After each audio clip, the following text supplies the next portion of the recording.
This is a case that I think we're going to be following for quite some time. Kouri Richins is the children's book author who wrote the book about grief for children, how to handle grief, how to deal with grief. And we're going to play back the interview on this episode of Murder in the Morning from the local television station where they do the little, morning pieces of, here's a local author. And we're going to do a little dissecting into that, me and Stacey Cole with you. You've been doing some diving into this over the weekend too, haven't you? Oh my gosh. The story gets more bizarre the more I dive into it, and I'm addicted to it. I am so here for all of this, and I'm so sad that somebody has died. Yeah. But this is a convoluted story of a wealthy family, repeated attempts to kill her husband. There might be an affair on the side. I mean, this has everything of like a Lifetime movie. It really does. I mean, it just, there's so much of this where it's just this extreme narcissistic behavior that people engage in, and they're all around us everywhere, and they look normal, and you think everything's good, but then you dive into some of this and you discover, oh my gosh, look at the actual glue that was holding some of this relationship together from the inside out, and then you realize just what kind of hell and torture some people in their relationships are in. And he even had signs. He was telling his friends, his family about some of these warning signs, and we'll get to that in just a little bit. First, let's go to the video here, the audio you guys are obviously going to hear on the podcast. This is of Kouri Richins on a local news show promoting her book about grief, and we'll pause as we go through this to comment. Also going to be having on the program here on the Hidden Killers podcast some behavioral experts in the coming days. So be sure to press subscribe for that, because we're going to be diving even deeper into this with some of those folks. Let's start it from here. A sibling or friend talking about loss with kids can be a tricky subject. Joining us now is author of Are You With Me, Kouri Richins, to share her 3 C's to helping kids cope with grief. And Kouri, I want to start with your story. What happened in your personal life? So my husband passed away unexpectedly last year. So it's March 4th was a 1-year anniversary for us. And he was 39. It completely took us all by shock. And we have 3 little boys, 10, 9, and 6. And, my kids and I kind of wrote this book on the different emotions and grieving processes that we've experienced last year, and hoping that it can kind of help other kids deal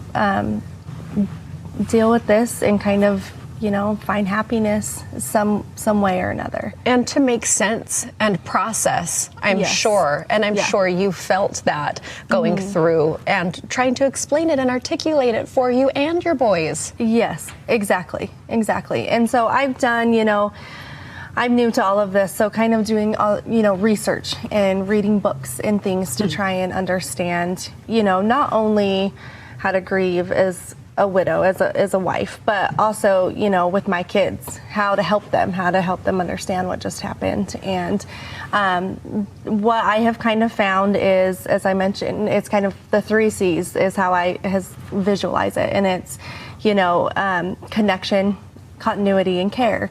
And it's, making sure connection is the major one, and making sure that their spirit is always alive in your home, and memories are always brought up, and doing things that your loved ones love to do, whether it's riding bikes or their favorite dinner. Or breathe air, have oxygen, and be able to look around and interact with the children.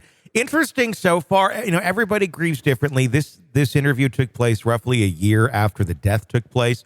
So even if it wasn't a murder, you could look at her and go, she's been through a lot already. She's maybe not there. She's not here to, be crying on the couch of the TV people at that moment in time. But there does seem to be a bit of a disconnect in terms of what she's speaking about.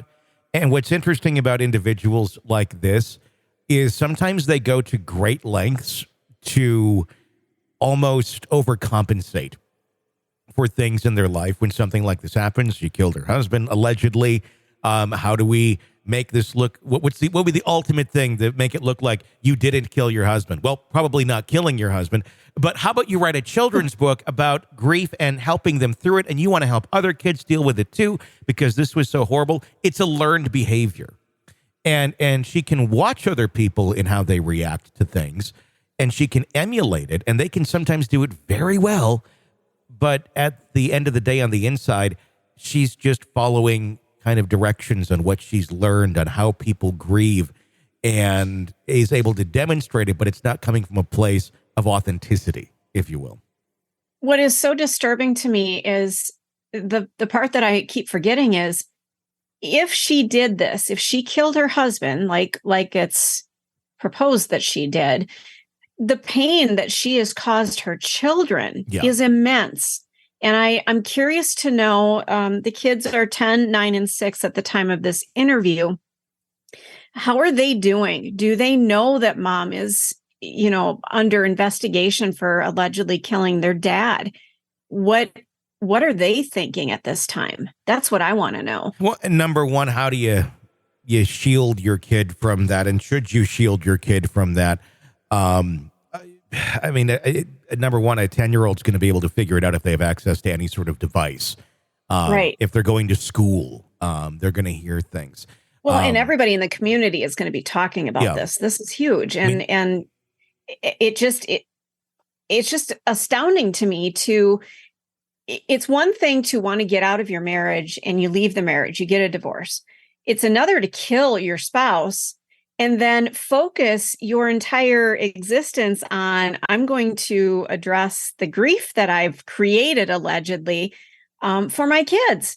That adds just another layer to this whole thing. It also puts them into a place of purpose and to be the hero and to be the saver, the one that's coming in and saving the day. That's another big piece of the complex when you're talking about a personality disorder like that. They want to be the savior. You see it quite a bit in narcissistic mothers.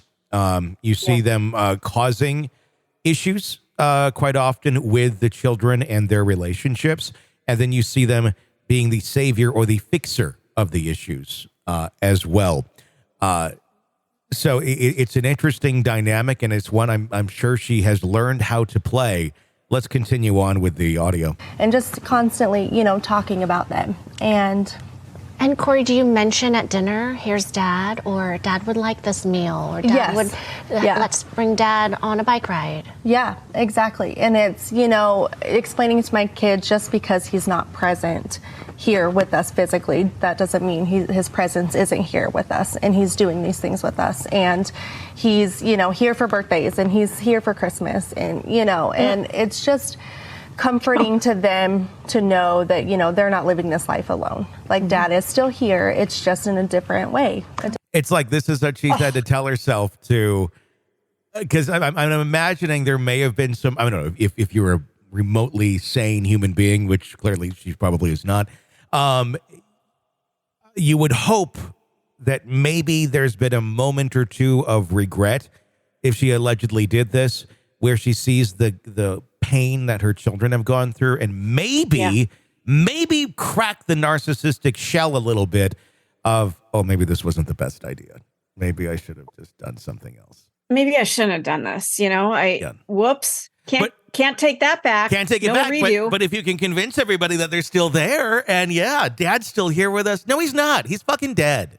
He's not there anymore. His memory can live on with y'all, especially your kids, but no, he's not there. And if you did this, that's a pretty sick way of looking at it. And she's very self-assured when she's talking about that. Like, he's still here. It's all good. It's okay. Let's continue. Yeah, it's fine. I opened up your book, he's just here in a different realm. It's just a different reality in which he's here. And I find it really interesting that she had mentioned that, yes, Dad would like this meal. Well, she tried to kill him with food at one point. Mm-hmm. So to me, was that a part of reality coming out? Let's continue on. Pages I saw as a little boy, it looks like he's standing in a hallway at school and he's saying, "Are you still here?" Yes. Yeah. And it's, and that was like the first day of school, and, all the nerves that kids face on the first day of school with new, and just hoping, Dad, like, walk with me, like, help me get through today, like, give me the strength to do that. And it has found, it's been a lot of peace for my kids to really remember that in the back of their head, that they're never alone, So you actually wrote this book with your children. I did. And it's only been a year. How did you process and say you go from processing death to I need to write a book and help others? I just watched the struggle that my kids were going through. And I actually, I went on Amazon and Barnes & Noble and trying to find something that we could use to cope at nights. Nights are the hardest, it seems like, for everybody when, dealing with anything. But I just wanted some story to read to my kids at night. And I just could not find anything. I couldn't find anything that really, suited them or helped them find comfort and peace. And so, I was like, let's just write one. And so, I took things that my kids have said to me this last year and we kind of articulated it and put it into a story and, just have hopes that it will help other kids. Grief is not linear, and this sounds like it's a touchstone when you need it to come back to for you and your boys. So the first one you had mentioned was connection of the 3 C's, keeping the person's spirit alive. The second, continuity. Yes, and that's, just making sure you're trying to stay, as much as you can on routine and keep telling them the same story, keep telling yourself the same story over and over. So yes, I guess continuity is important. Routine, I think, would probably be a little bit more of a correct word to use there than continuity. But yeah, routine is important when you have something dramatic happen and your life changes to help the kids to stay grounded. But it's just, when you look at it through this lens, it's like, okay. Whether it's that's really distorted. Sports or pick up and drop off from school or community activities, just, trying to stay in a routine as much as possible. And then the last C is care. Yes. What does that mean? So, on top of just loving your kids and hugging them and kissing them and, extra cuddles and everything, I think it's important that I've learned to really affirm, their feelings. When they're mad or they're sad, it's just that affirmation of, I understand, like, that you are upset, because of this. Like, let's talk about it, And so I think really, it's not, it's the emotional and physical touch of it, but really letting your kids understand that why they're feeling the way that they are feeling, and it's okay, and let's deal with it and talk about it. There's a promotion right now. Get a free copy of the book April 30th and May 1st through Amazon Kindle. You are an amazing woman and mom, and we thank you for being vulnerable and sharing this and touching the lives of others. Thank you. I really appreciate being here. So, thank you, Kouri. I'm sure you do. Oh, she touched the lives, didn't she? Oh, she'd certainly touched the lives. Allegedly. Watching that, it wasn't as, I guess, telling as I thought it would be. I waited to watch it till we were on the air. I've seen little snippets of it here and there, but that was the entire interview. There's a disconnect. It's kind of like what I talked about earlier. She's giving instructions on how to be human, is really what she's doing. And if you are not very good at being human, you need those instructions. So it's interesting. It's interesting that she's coming to it from that perspective, because I don't think a lot of people who carry out crimes like this, if she did do this crime of murder, there's something missing, and you don't have that. There's something that allowed her to do that. Keep in mind, when we look at the actual case here, there's a lot of bizarre timing going on, and a lot of it is surrounded by a fixer-upper, if you will, where she wanted to buy a property. He was not too keen on buying this property at all. He did not want to fund it. He didn't think it was a good idea because it's a 22,000 square foot fixer-upper that may be a little much. Wanted to pay $2 million for it, and she, thought, oh, we're going to flip this and we're going to make money. Well, he wasn't for it. Guess what? He died the day before she went to go close on this house. The timing is so bizarre. And Yeah. further in the story, after she closed on the house, after he died, she had a party, a raucous party of where she was celebrating. Yeah. He's dead. And that's the last thing anybody would do. I would think. I mean, even if you're in an unhappy marriage, which it sounds like it was, because he had been talking to his family. He's even told his sister, if anything happens to me, look into her. He changed. She went in and tried to change the beneficiary and his life insurance to her after he had changed it, and he changed it back without her knowing. So she was kind of surprised by the fact that she didn't get a big windfall at the end of the day. But it just shows that it was not a happy place to be. If you're sitting there as a parent and you're changing your life insurance policy to someone other than your spouse and you're actively married to them, that's a marriage that's not going to last much longer. It's creepy to be into that sort of a situation or to feel like your spouse may kill you. I've been in that situation before. And believe me, it's not fun. He told his family that what he was doing was staying there for the kids because he thought it was safer. It was better. He said he thought it was probably naive, but he did not see any other way out of it. And I know women do this all the time, but I'll tell you what, men do it a lot too. We just don't talk about it as much. We don't get the Lifetime movies about us when this shit goes down. But this shit goes down. It's not very manly to say that you are fearing for your life. Our society doesn't lend itself to say that it's okay for a man to fear for his life within the confines of a marriage. No. You know, there's women's shelters and things like that, rightfully so, because technically in our world, it seems as though men have a better financial footing than some women, but it should still be acceptable to say, you know, I'm in an abusive relationship here and I'm a man. It should be okay to say that. There's not a lot of that out there. No. And I can guarantee there are countless men that are sitting in relationships that are there because they're there for the well-being of the kids. And they don't really see necessarily another way out at that moment in time. And that's a scary, scary place to be. You think, well, I'll get through this. I'll wade through it. And I did for a long time until it came like close to being on Dateline. Then I'm like, I'm out. Tony. I'm out. Nope. And I mean, it was never physically abusive or anything like that. But at the end, it got so scary that I had to say, no, I am not going to expose my daughter to this more. And I'm not either. And it's a weird place to be. And to walk away from that. We're talking about partying. I didn't want to fucking party. I mean, I was, it's like, yes, it felt good that the situation had, kind of resolved itself. We were in a safer place or setting, you think. But it was one of those things where I don't want to fucking party. I mean, it was a failure of something that was, you want the best for it, but sometimes it doesn't work. And even if there is, it gets dangerous and it's scary, you still not like, yay. No, you're grieving. You're grieving in a loss of a idea, a loss of a goal, a loss of, a spouse, and you don't, I mean, most people don't want negative things for other people. I don't, even people that do wrong, but it's not a, hey, let's have a fucking blowout, when the relationship ends.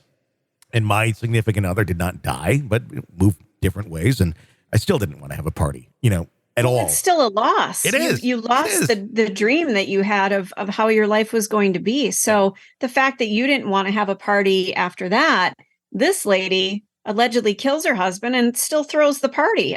The body is, probably not even processed at the funeral home at this point. Yeah.